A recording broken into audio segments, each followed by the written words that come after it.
Oh, wow, I'm being recorded. Got to get it right.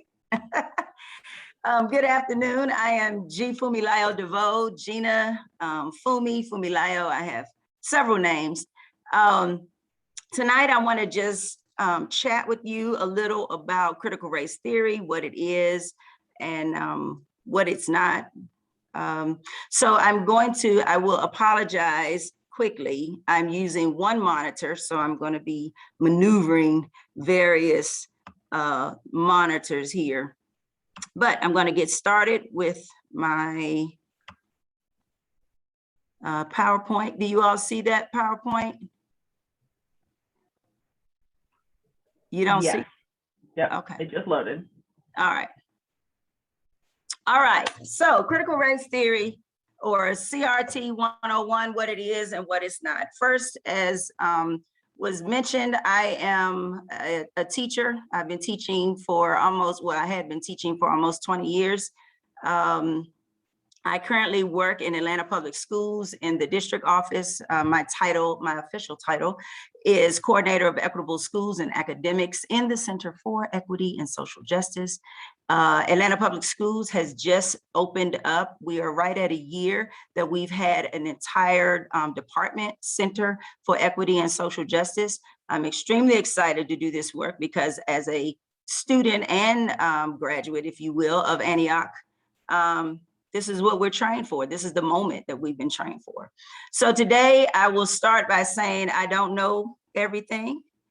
And because I don't know everything, we're all going to have a conversation. I've been doing a lot of research around critical race theory, around how critical race theory is in education. One of the things that we hear a lot about is no teaching critical race theory in K-12. Well, nobody really is doing that, but hopefully they are using the lens.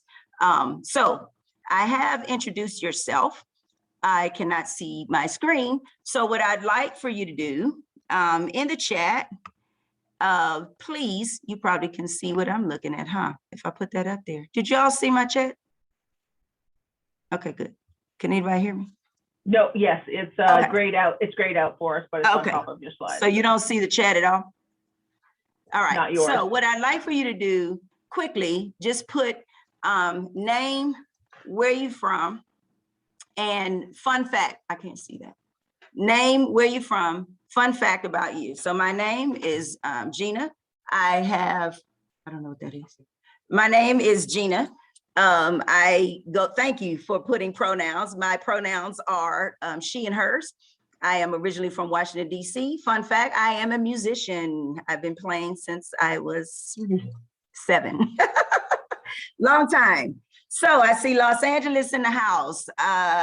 Seattle, now this is going by fast. I'm a mom of 3 girls. Yes, Seattle, Raleigh, arranging flowers. Oh my goodness, I love that. Philly, all my folks are from Harrisburg, Pennsylvania.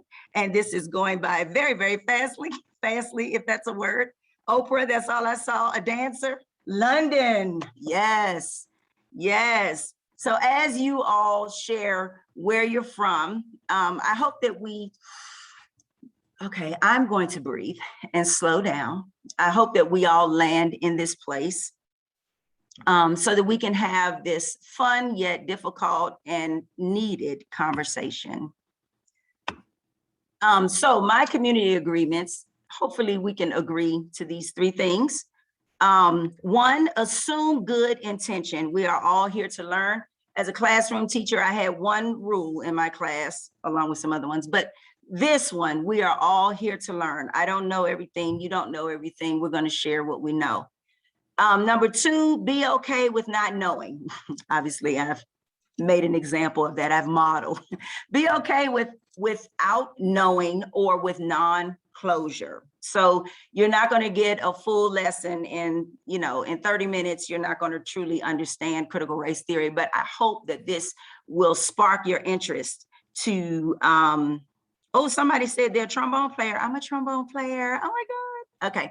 And then the last thing is give yourself grace to grow. So in the office where I work in the Center for Equity and Social Justice, that is what we live by right now. Give ourselves grace to grow. We were born into a system that is broken, and we need to fix it, you know, for the generations after us. Fix it for ourselves and at least move the needle for the next generation. So I will ask, since I'm on my teacher mode, I will ask, what is critical race theory? Just drop it in the chat. What do you think it is? What have you heard? Give me some key folks that you may have heard are important people. I'm trying to move my chat and then it just, okay, there we go. What do you know? What is critical race theory? Learn about systemic oppression, a way to examine the injustices we see. Okay, those sound great. Deconstructing white inferiority. Okay, telling the truth. Hashtag truth be told. Lots of white people are afraid of it. Facts. Thinking critically about race really means in this country, what race really means in this country. Systemic lenses. Good. So I think we all are we pretty much have a good feel of critical race theory. And let's be clear, scholars have been studying this for decades. So again, we're not going to get it all in 30 minutes. Acknowledging institutional racism and working actively to dismantle it. Yes, y'all are really making my job so easy right now. Thank you. All right, grows and glows. This is some stuff that we do in the classroom sometimes when we're evaluating students, when we do peer evaluations. And I asked the question, what are you doing well in, right? And what are you doing well in is the glows. And then what are you doing you need to work on or you would like to learn more about, right? And that is your grows. So if Bonnie, please, if you would drop the Jamboard in the chat. You know what?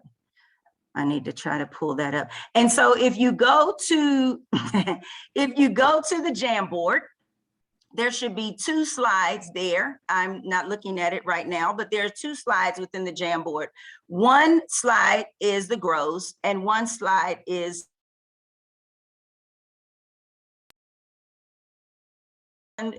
there should be a little, I'm going by memory here. There should be a little square, which is like a Post-it note. You're gonna go on that, click on the Post-it note and type. I want you to work on your grows. No, I'm sorry. I want you to answer the question about glows. So what I would acknowledge right now, what I'm very excited about, these are currently too many people viewing the file. Okay, so if you can try later, that would be great. Those of you that are in, that's great. I want you to answer the glows. What I will say is I've seen a lot of glows. I applaud you, 1, for showing up, right? Because that's important. And 2, for having a little bit of idea about what critical race theory is truly. And 3, being willing to learn and see how we can make the world, you know, a better place, right? So those of you that are there, again, I'm working on one screen. I will, let me see. I'm going to come back to it. So if you could, if you want me to add your grow, just put in the chat. Yes, that would be great. And if you need to, yes, that would be great. Thank you, Bonnie. You can put your glow in the chat or you can put it on the board.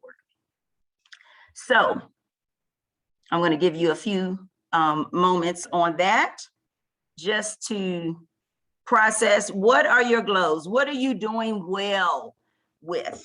And again, I gave you 2. You showed up and you knew a little bit about critical race theory. At least you knew what it was. You've heard of it before, right? Of glow. A working definition of glow, meaning what are you doing now that you're proud of as it relates to critical race theory, meaning, and let me put this here, meaning you showed up, right? You know a little bit, you're willing to learn more about it. That is a glow. because some people shut all the way down. When you say critical race theory, they just stop. Oh my God, you're talking about race, we're not talking about it. And then we go into our binary worlds, black against white and green against purple, right? Yes. So does that make sense about the globe? Working on doctoral students, drawing upon it as theoretical frame, glow. Yes, that's right. All right. So I don't have my clock here. So I'm going to move forward, but we will continue to come back to this, the glows. So I want to start here. Derek Bell. Derek Bell was considered the grandfather or the father, if you will, of critical race theory. Critical race theory lives historically in legal studies. So it was a way to look at the law using a lens of race, considering the lens of race. This came about during a time shortly after Brown versus Board, the civil rights movement. We had all these wonderful laws, and miraculously, there was not as much change.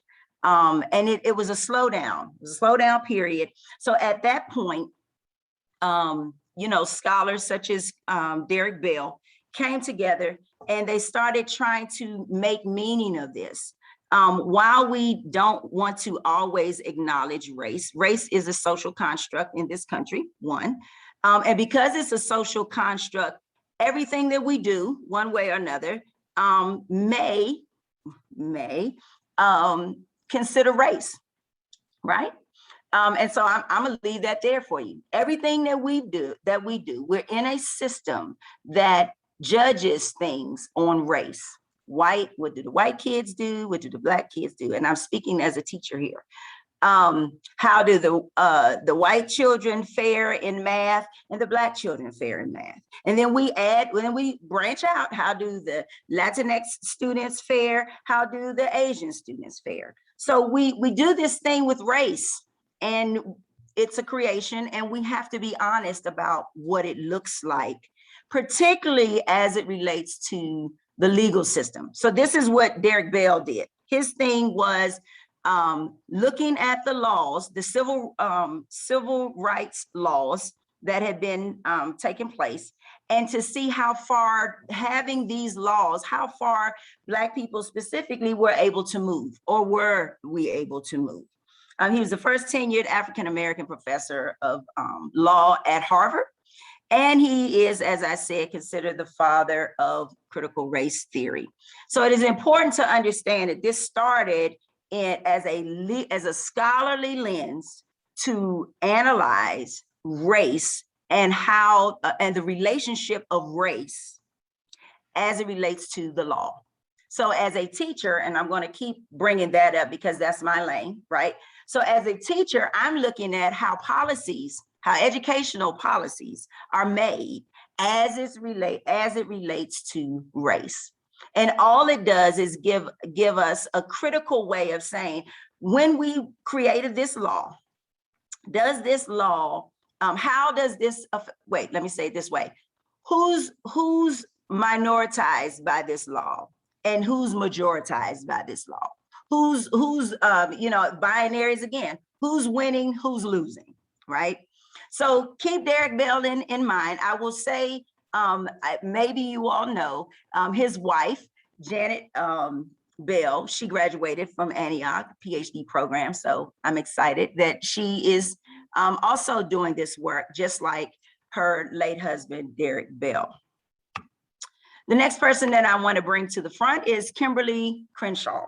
So you probably have seen her everywhere at this point, because she is definitely the voice at this moment, not the sole voice, but definitely one of the leading voices around critical race theory.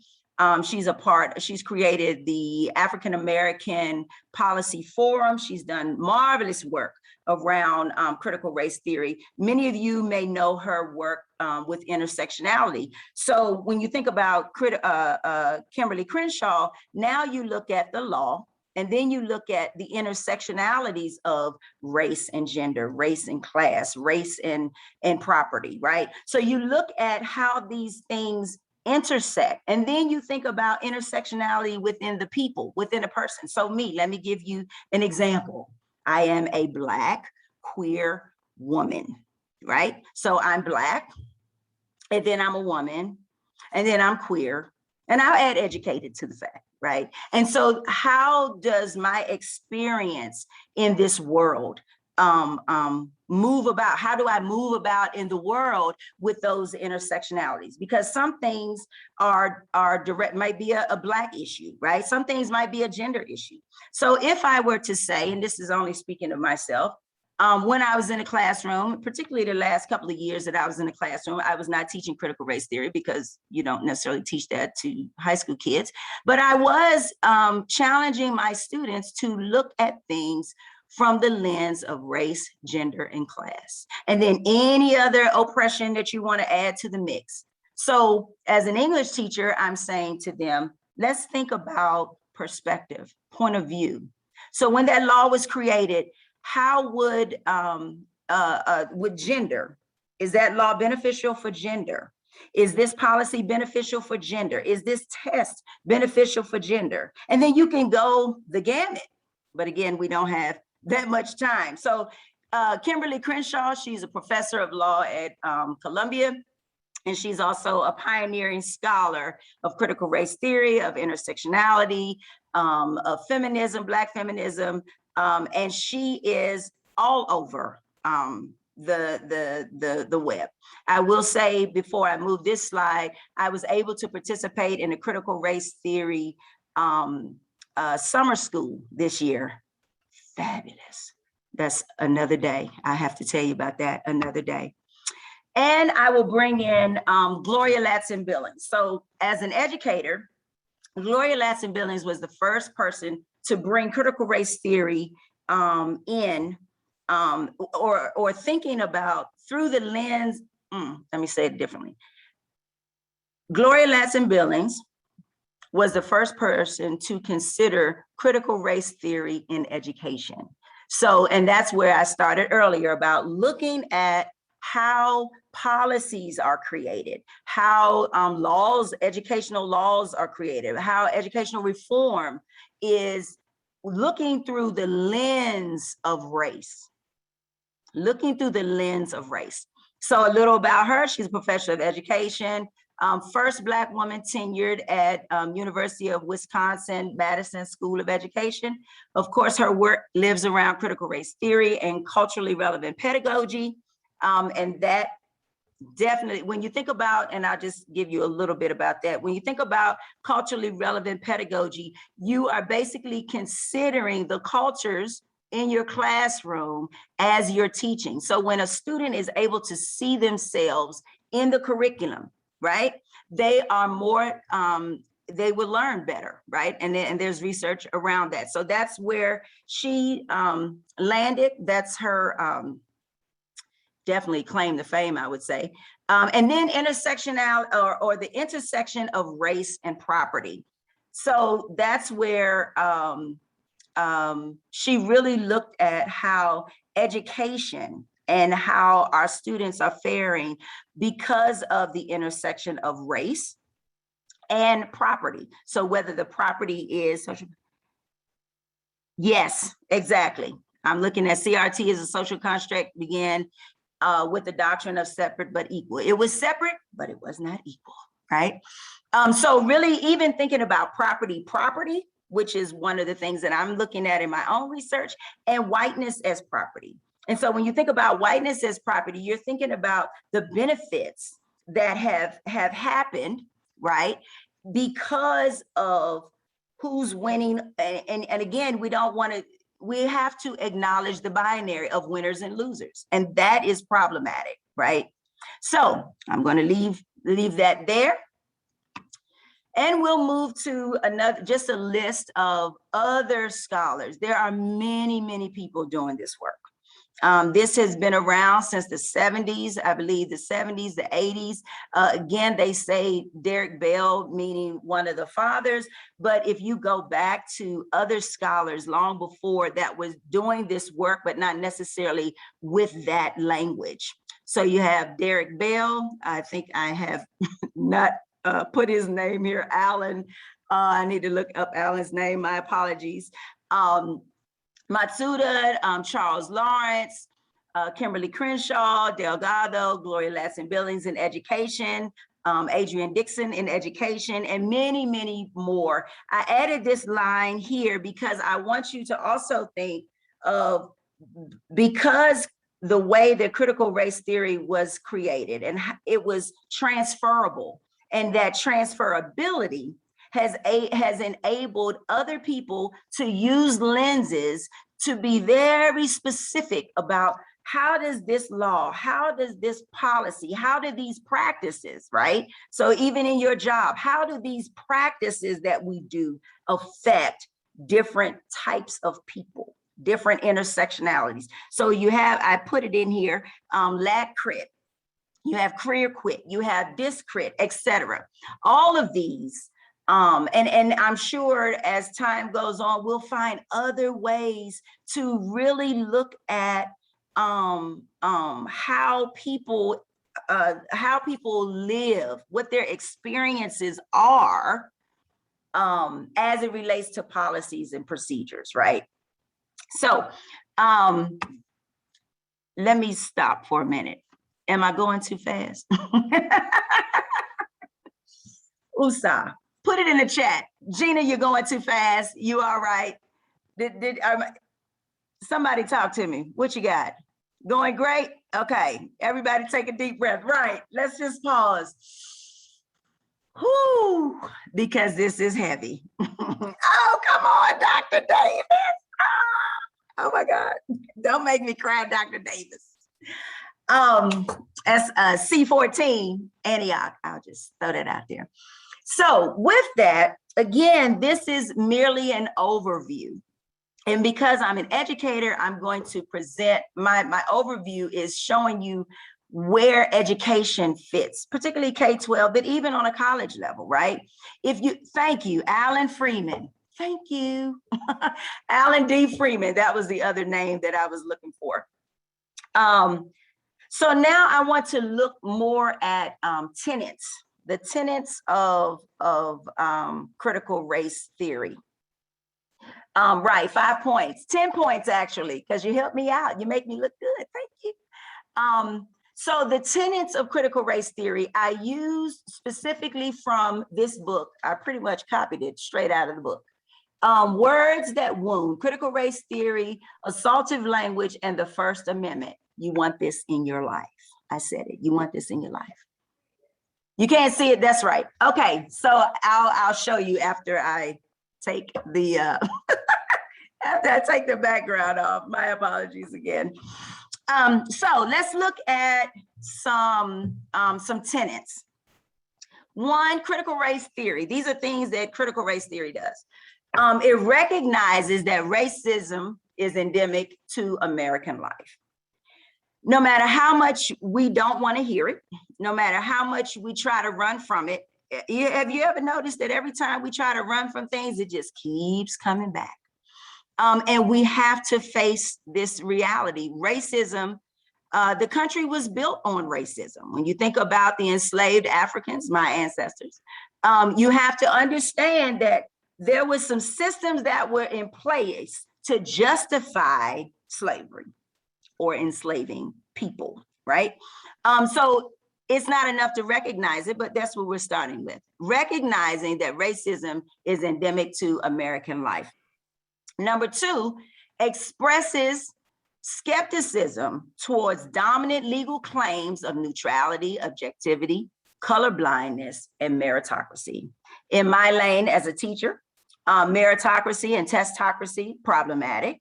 Because what you're saying is if a child is not able to pass a certain test, then they're not worthy.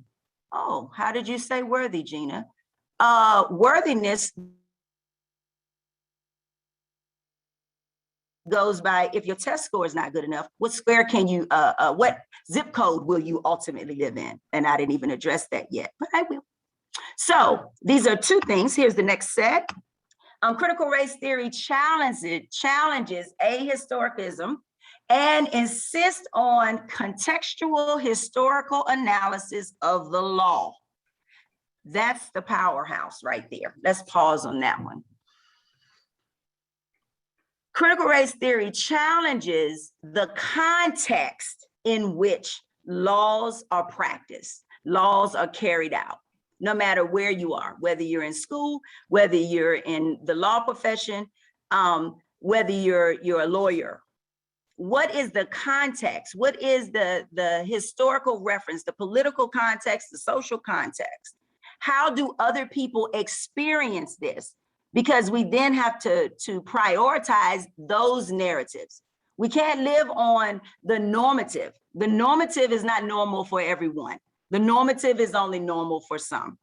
And we can't devalue other people's experiences by saying, you hurt my feelings when you're talking about me. I said it. But my feelings aren't hurt generations after generations after generations. So just thinking about the historical perspective, how did people fare? I'm reading a book right now, The Color of Law. So when you think about who was able to buy a house and where they were able to buy a house, and other folks were not able to buy a house because there were some laws that was in place. And if you read it from that lens, you will see how that fares. The other is critical race theory insists on recognition of experiential knowledge of people of color and our communities of origin in analyzing law and society, right? So that goes back to what I say, the lived experiences, the stories that run alongside the master narrative, right? The marginal stories that we don't know of, or we only take the parts that we like that sounds good. Yeah, no, we need all of it. And so again, looking at Kimberlee Crenshaw and this critical race theory summer school, one of the main hashtags was teach truth, hashtag teach the truth, right? And so as we think about that, there's more than one truth. Oh, I'm sorry. What happened? Can you see me now? You're great. Okay. I believe it started raining here in the great state of Georgia. And so I guess I'm freezing. All right.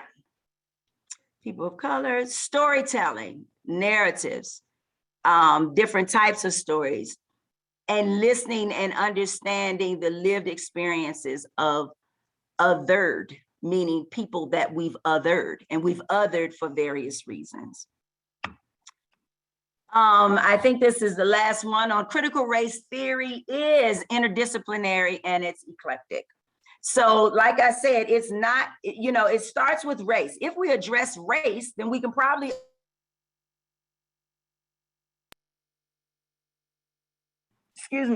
other Latino crit, one of the things with their that particular critical race theory, you're talking about how language, right, plays into or comes into play. So sometimes we make judgments on bilingual or trilingual people because they might not speak English as their first language. So then we have to look through a lens of languages. And then critical race theory works towards eliminating racial oppression as part of a broader goal of ending all forms of oppression.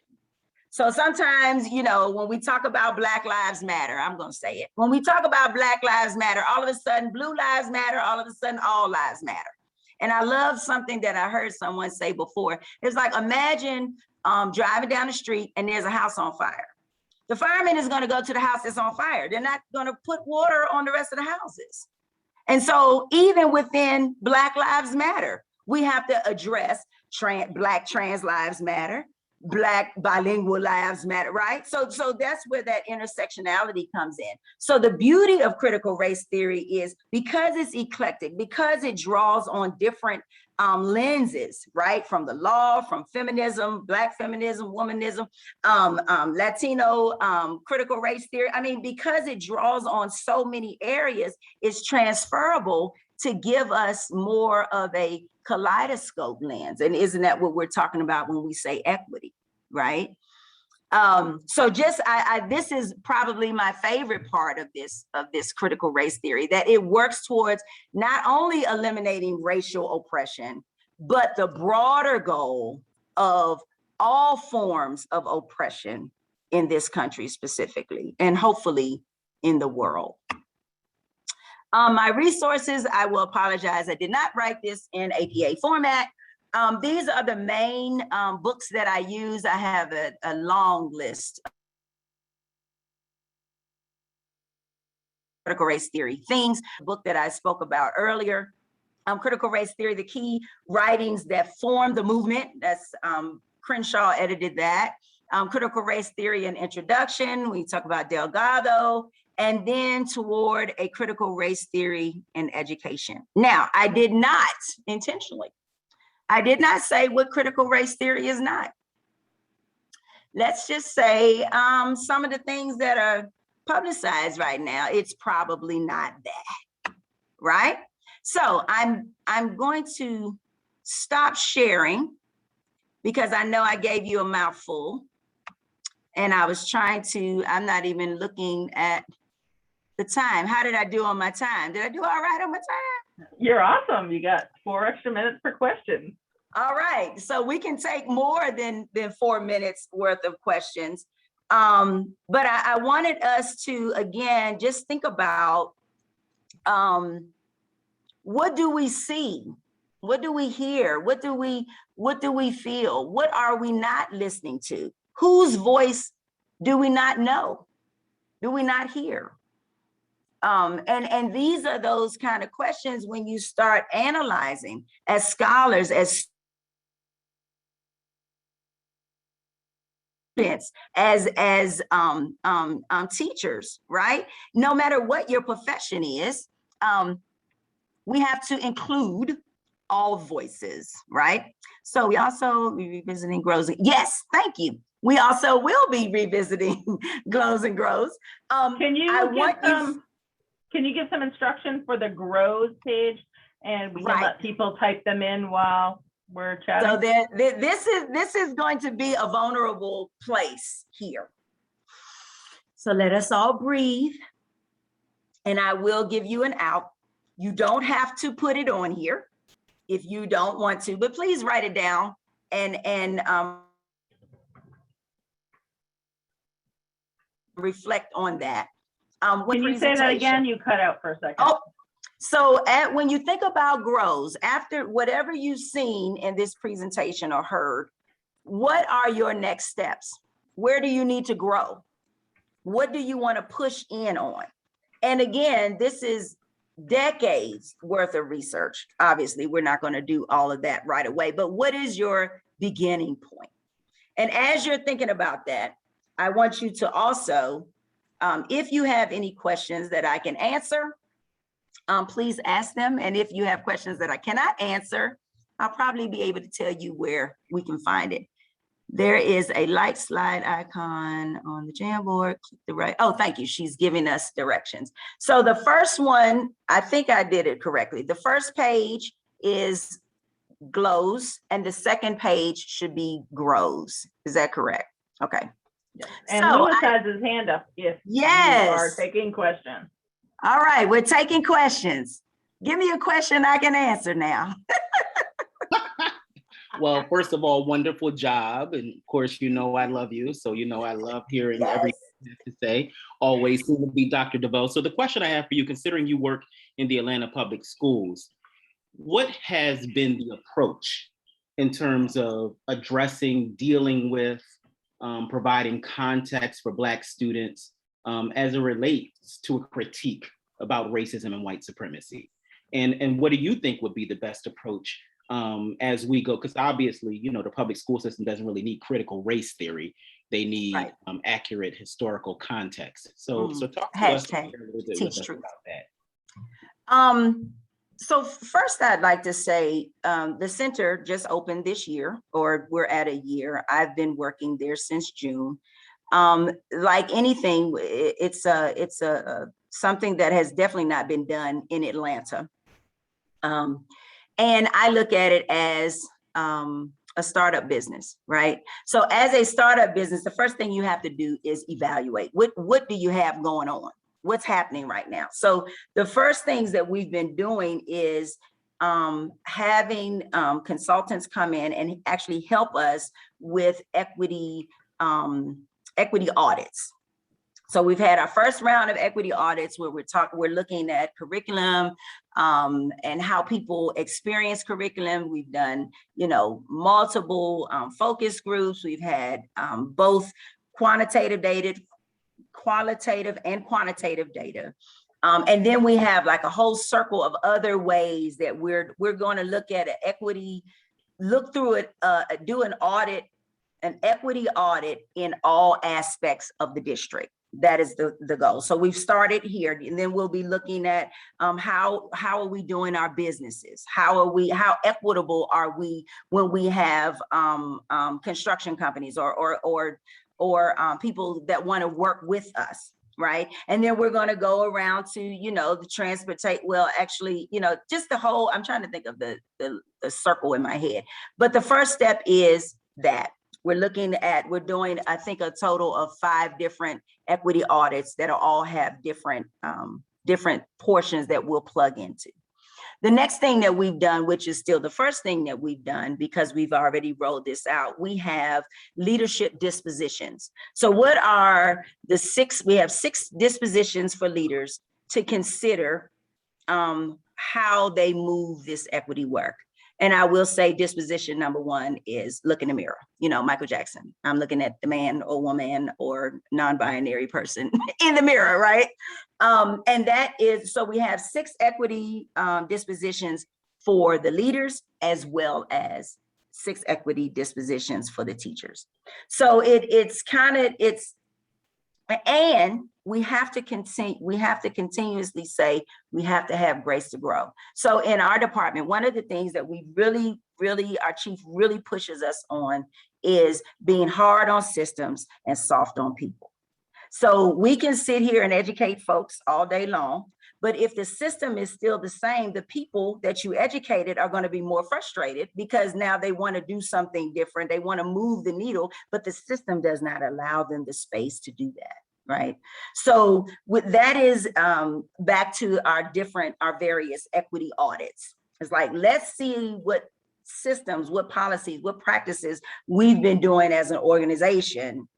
And in the meantime, we're also bringing along the leaders. We're bringing it, you know, collectively. It's not just, oh, the equity people, you know, oh, equity has saved the day. No, we have to bring everyone or have collaborative tables.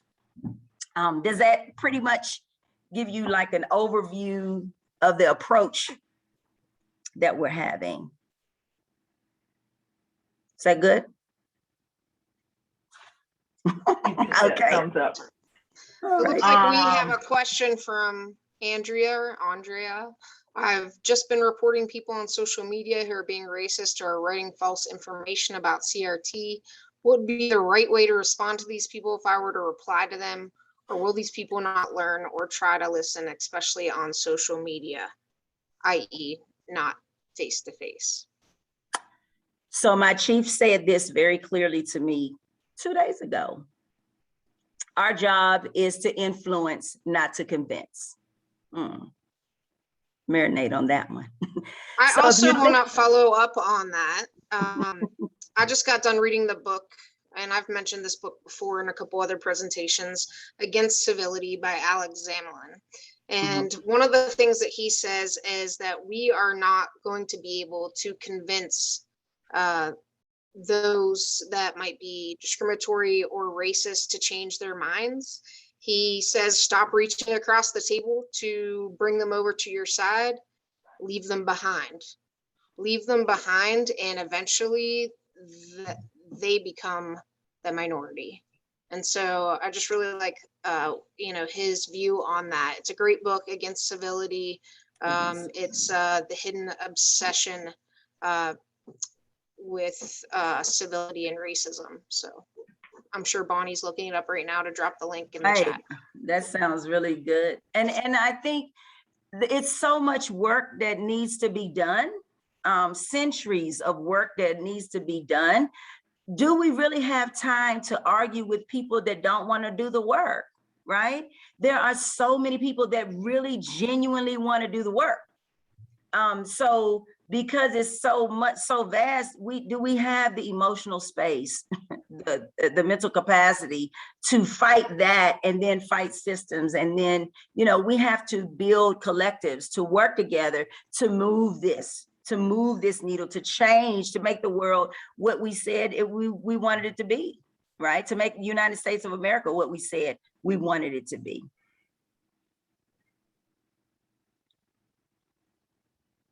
I see another hand, or was that answered pretty good, or no?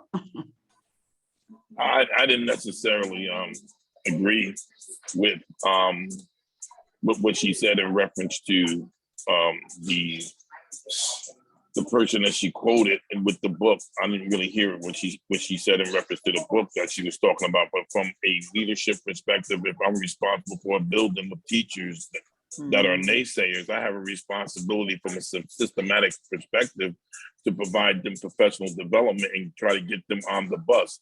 So while I do agree I don't have time for that from a personal standpoint, but if I'm responsible for moving a building and moving instruction, I have a responsibility to try to navigate that space to bring them to a conscious space to some sort, to where they're not taking it out on the babies. And I 100% agree with you. And I would say also, in doing that, it's still the systems that are in place. So if you're using as a system to bring in more professional development, if you're using as a system, like, we're going to checks and balances to make sure that these are the things that you're doing, from that perspective, yes, it does start with the systems that are in place. And that goes back to being hard on the systems and being soft on the people, because we all have to have grace to grow. This is a difficult thing to do, and everyone is not at the same place. The same way we think about our students don't all learn at the same pace. That doesn't mean that they can't learn. That just means that we have to find those ways to reach them in order to help them to get to their next level. So I definitely agree from a leadership perspective there. Do you have any PD suggestions that you can put in the chat, or at some point in time, because I know it's late? Yes, let me, I'm going to write it down. And Tina, I will have. If you want to add them to the Wakelet, I don't know if you've heard of the Wakelet that we have for Salami's class. I got to figure out how to do it. Yes. You can send them to me. I'll get them on the Wakelet for you. Okay, so it's specific PD around training for teachers in this work. So I'm sure I have plenty of things to add to that. Yes, thank you. It looks like we have a question also from Nick that was posed earlier on. I don't want to miss your question, Nick. Okay. Is it in the chat? Yeah, I'm just trying to pull it up. Okay. My question, the two legal examples of racism that I can think of are redlining in the past and drug charges abuse of the prison system. Are these good examples of systemic racism, and what other specific examples can you share to increase our awareness of the importance of these issues? There's such a list. I don't even know if there is a list. What I will say is, yeah, they said redlining. Okay, so in the book that I'm reading right now, which is The Color of Law, and it talks about not only the redlining, but the zoning practices.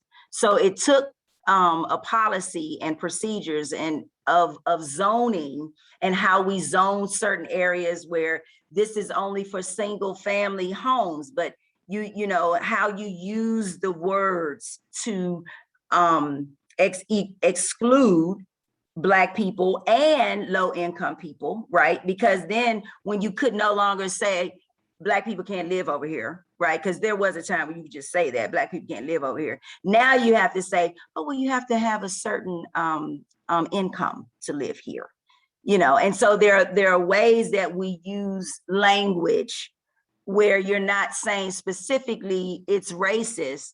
And even within the law, it says intent. Can you prove that this housing development, let's just stay with that for a minute. Can you prove that this housing development intentionally was being racist against you, right? So when you look at, I mean, the list goes on.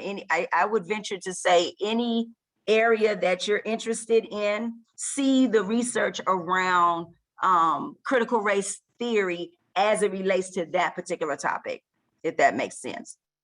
I think that would be a good, because in my lane is education, how critical race theory looks there. But I'm also including gentrification, which is only a byproduct or, you know, reworded, renamed, redlining, right? Moving people from one side of town to another side of town, making room for one side of people and not property. Thank you. Property taxes, which that is an issue that I talk about, because if you live in a community and the property taxes are not the same amount as the property taxes are in another community, how then are you supporting that education system, right? How are you, and I'm again saying education, but there are many other ways. Yes, Cass, I hope you all can save the chat, because there's some really good things showing up in this chat. Was that, did that pretty much give you an idea about, was that a good answer? Did that answer your question? Yes, okay. Ahmad, Is that did your all hand the up again? questions? Okay, Ahmad No, has we his hand have- up for a sec. Yeah, we I had one more. Can I ask the question? Yes, Am you I can good? for me. Yes.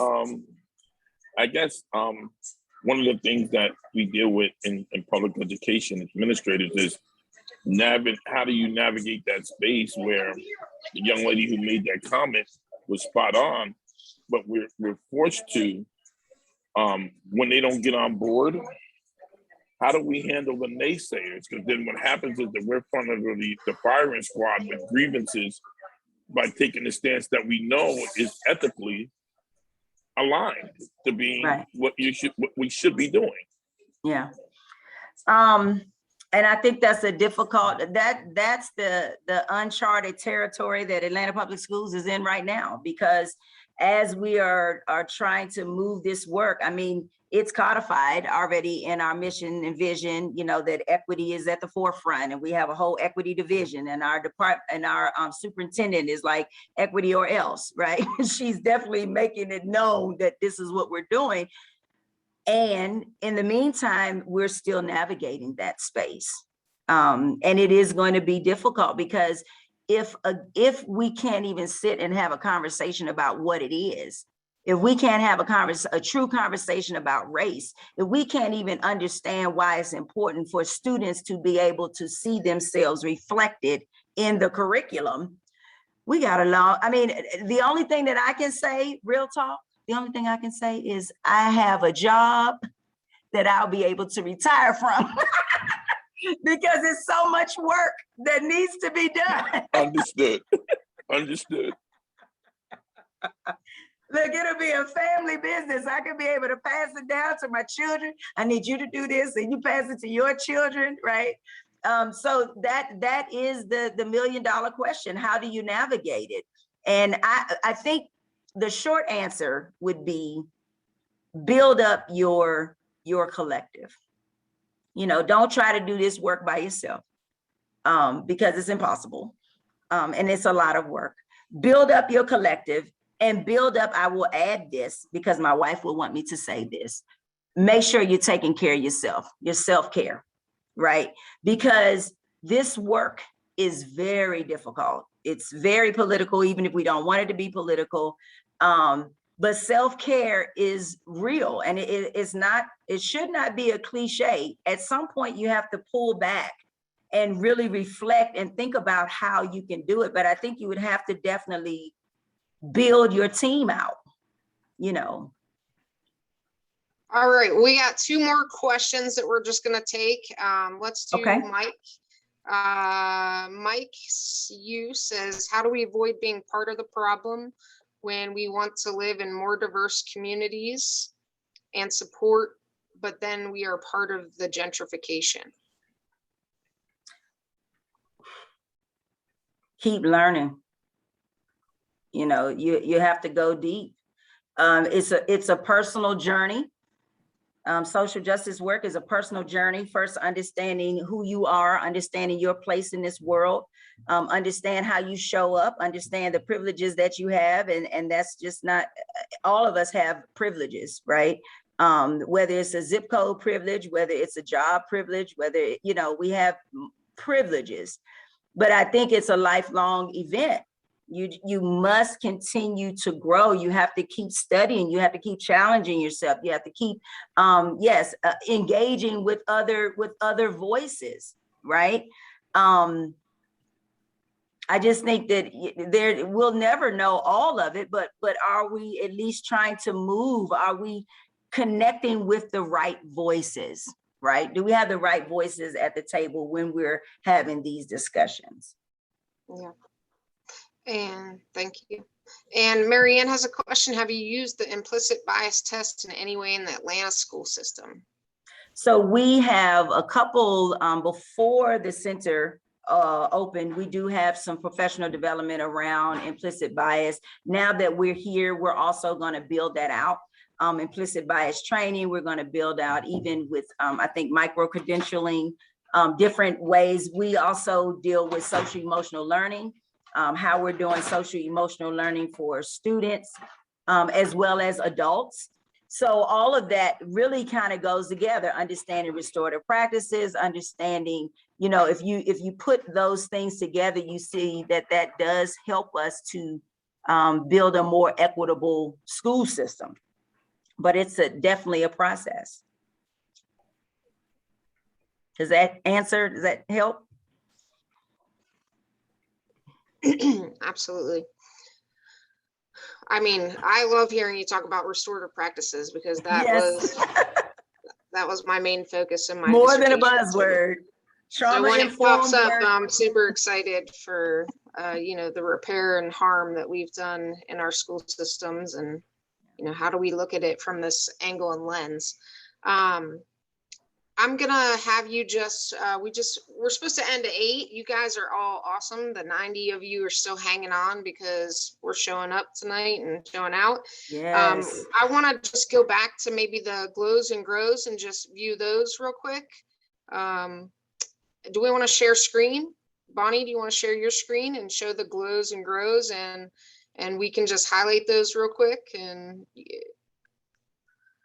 all right, do we want to start with the glows or start with the grows? let's go back and see the glows. What are we doing well? Okay. I like how you organize those, Bonnie, for your OCD. I'm going to try to make several of the ones with more text a little bit bigger so we can read them. Okay, well, those are great. Be self-reflective, believe Black folks, believe Black people. I know that I don't know enough. Openness and commitment to learn, working to decenter the white narrative in my classroom. That is great. Working with grassroots advocacy.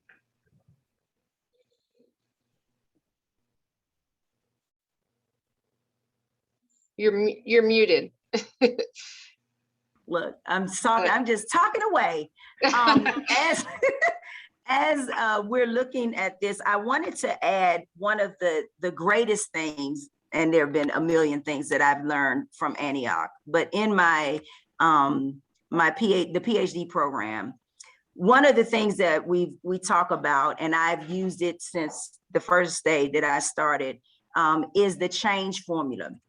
So I'm putting it in the chat, hopefully. The change formula is D times V times F is greater than R, right? And I'm typing, this is change formula. And as a, spell check. Okay, there we go. So it's a change formula. So what are you dissatisfied with times your vision, which you really want to happen. And here's where we have to slow down. What are your first steps?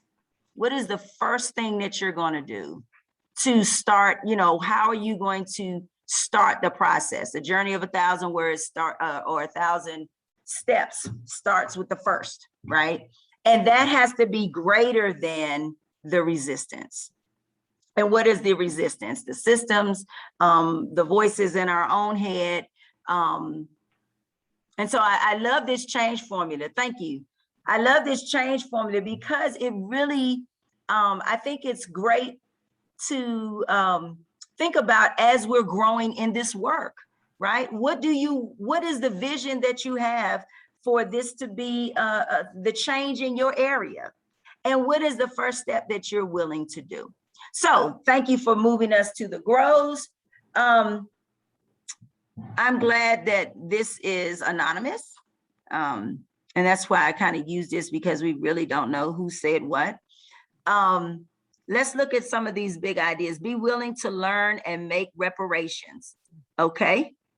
And I guess with, me, I would say, what is the definition of reparations? What does that look like?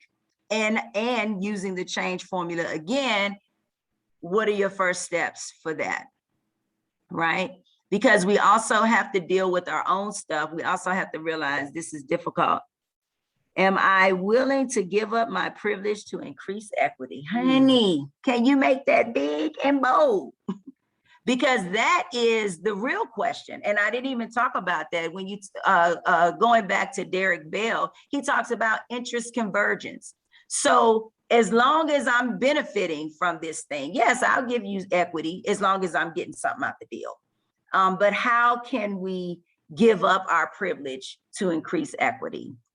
That's a powerful statement. And that's something that is not answered in one day or a week, or, that's one of those things that we probably have to use as a daily check-in, and some days you'll probably do great. And some days you might need to revisit.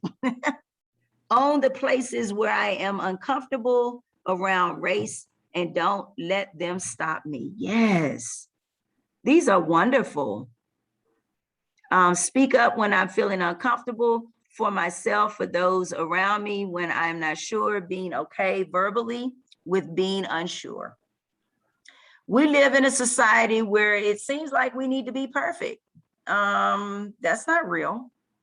So again, having this grace to grow. So I'm very grateful that you all stayed and hung out with me. Grace to grow. I'm writing it in the chat. Please give yourself grace to grow. I hope that you think about what we learned today, what we talked about today, the questions that you had, and what will be your first steps. And I would venture to say your first steps actually are with some of these grows. What are your first steps? Thank you so much for having me. Yes, thank you for teaching us your truth and for showing up and sharing your experiences and narrative with us so that we can do better, whether in our curriculum, classrooms, homes, counseling practices. This lens is so important, and changing the future narrative and how we can be better anti-racist. So thank you for sharing yourself with us tonight, and your knowledge. And for anybody that needs more information or wants to reach out to our great presenter, their website is urbanteacherslounge.com, where you can gather some more information. Bonnie here's been recording this and will provide the chat and video for anybody that wants to access it later on so that you can dive into all those great links. So thank you all for showing up and for coming to sit at the table with us together on this Thursday night.